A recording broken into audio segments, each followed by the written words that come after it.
You have to ask yourself 3 questions. What makes you want to get up in the morning? To reflect on what your gifts are, and then to stop and think, what does the world need? What if you could capture a moment of grace and be able to look on it forever? One nun has made it her mission to do just that all over the world. Today, Sister Rose Marie Tulacz of the Sisters of Notre Dame shows us how her keen eye and skills with the camera reveal God's hidden miracles in His beautiful creation.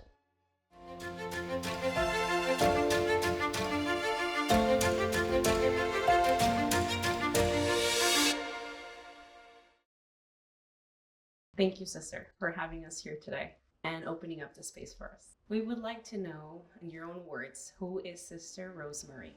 Well, I've been a sister for 50 years, a Sister of Notre Dame, and I'm someone that just is in love with beauty and God and creation and nature and things that speak of God and holiness. And I use the medium of photography to be able to convey to people some of what speaks to me of God's presence and love and hope in the world.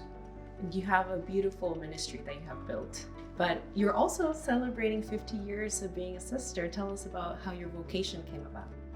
I remember when I was very young, I used to read this story of children that were on the bottom of a big hill, and Jesus was with Mary on the top of the mountain.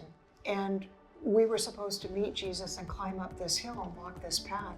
But the hill was filled with broken glass and nails and barbed wire, and none of the children could walk. They couldn't make it up in their bare feet. And Jesus came down that hill in the story, and He said, I'm going to go in front of you, and wherever you see my footprint, put your foot right in that footprint and follow me, and you'll get up and you won't be harmed. And it made a deep impression on me. I'm still climbing the mountain as a sister for 50 years, but I have to say I'm enjoying the view better. And I think now, more than ever, I'm finding my voice. I'm finding His voice echoing in me. I'm finding it's being able to be expressed in the photography in a way that I know I've been called to do it. You have to ask yourself 3 questions. What makes you want to get up in the morning? To reflect on what your gifts are, and then to stop and think, what does the world need? Everything in Jesus' life was my Father, my Father, my Father, that love. And I have to tell you, the driving force is that I have had deep experiences and confirmations of God's love for me. I want to alleviate the suffering in whatever way I can, through a word, a prayer, outreach to someone, being accessible, that they too can experience that love. That's the driving force. It's all about Him. Me decreasing, Jesus increasing. I actually was a teacher. I taught for 16 years. I was teaching at a school, elementary school in the diocese, that the church had been destroyed partially from the earthquake, and it was going to have to be shut down and renovated and gutted, and the pastor wanted pictures taken and nobody would do it.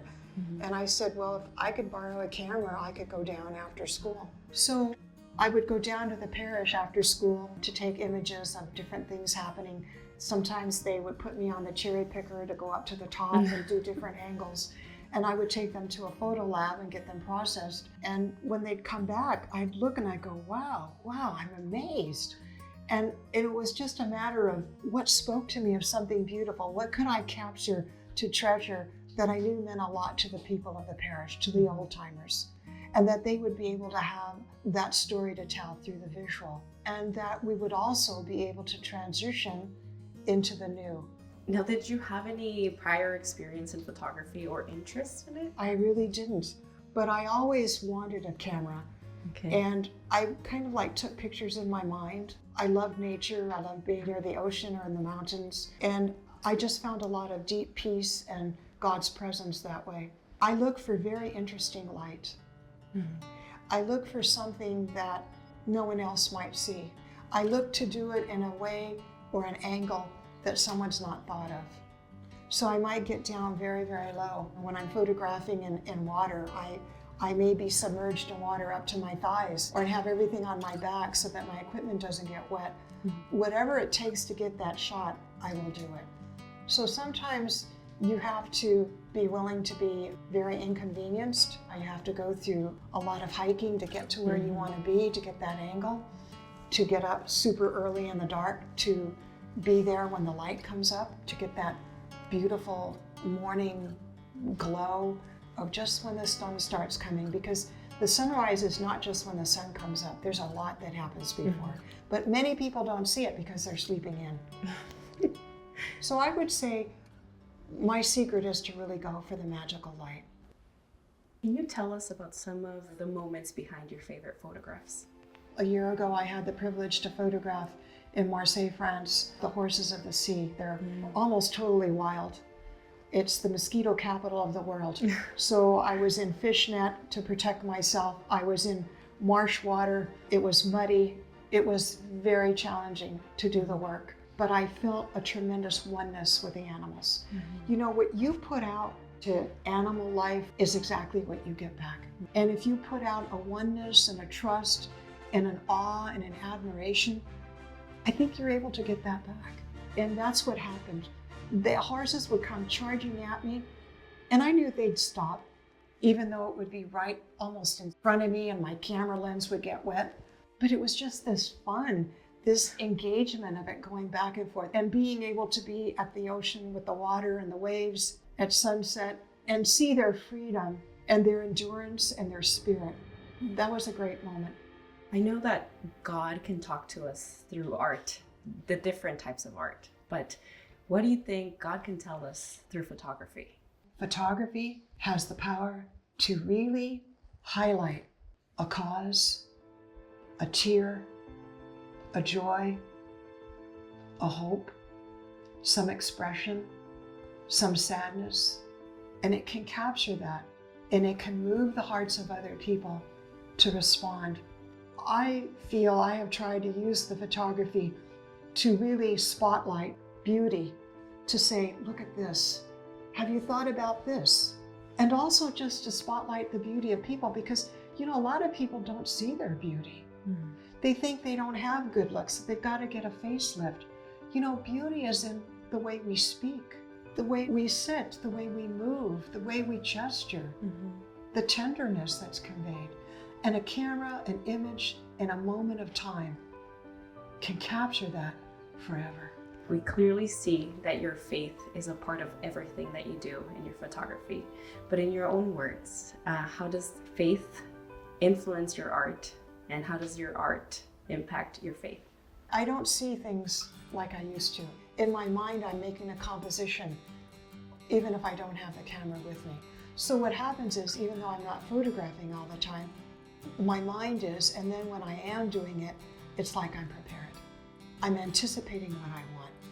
I thank God that as I found my voice in this ministry and through this photography, that I've been able to hear other people's cry for prayer, for help, for strength, for warmth, for comfort, for a place to belong. I want people to have this sense of, yes, longing for the more, but to find that at homeness in the church and in the world, in prayer, in sacred places, and to find that sustenance that they need to carry on. This is my theme on mercy. I did it during the Jubilee year of mercy. Jesus overcame the victory over suffering and death, bringing us into the love and embrace of the Father. This background here, some wondered, how do I do it? This is just photographing a flower with the sunlight coming through it. I love it because you can't tell where Jesus, the cross, and the soul, the disciple, begin or end. They're just a oneness. They merge and they blend together. And it's kind of like a coming home. These little statue things, they were designed by someone in a third world country in prison. And I felt the soul of that person, and I wanted to be able to draw anyone who saw this into the experience, to be able to themselves feel embraced by the Father, feel loved by Jesus, and also whatever may be oppressing them or causing them hardship, to realize this is temporary. What about this beautiful masterpiece? I was on a very slippery rock precipice, looking down. I waited for the light. This was a very, very dark, cave-like setting, but the light started to stream through. just when I wanted. And I was hoping to be able to meter the camera, to be able to pull in how it was emphasizing the light. And to me, when an infant or someone in RCIA is brought into the faith and they're baptized at the Easter Vigil, this is like the heavens opening in glory and gratitude of the Father saying, this is my beloved Son or my beloved daughter, and the outpouring of the Holy Spirit, the waters of our baptism rewashing over us in our own lives to restore us to light and beauty. Even in darkness, there's beauty.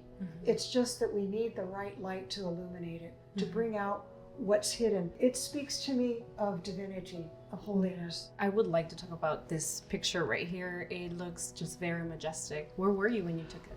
I was in Marseille, France. I was there a day or two early before I did the White Horses of the Sea. And I got up early in the dark, and I knew that there was an area where the flamingos would be in the morning. There's thousands of flamingos in this Lagoon Bay area. And I just waited and watched for the sunlight to spotlight one or two at a time, trying to find where was my hero in the whole scene. And I just had a split moment because they're constantly fluffing their feathers, and you can see the detail of their teeth. They have a zillion teeth. And she had just come up out of the water, and even the water drops were still there. These birds walked around as if they were ballerinas walking on water, like on tiptoe. Incredible, just incredible. You really help us admire God's creation and see the details in everything that He makes. Thank you so much, Sister Rose Marie, for having us here today, speaking to us and showing us your beautiful art.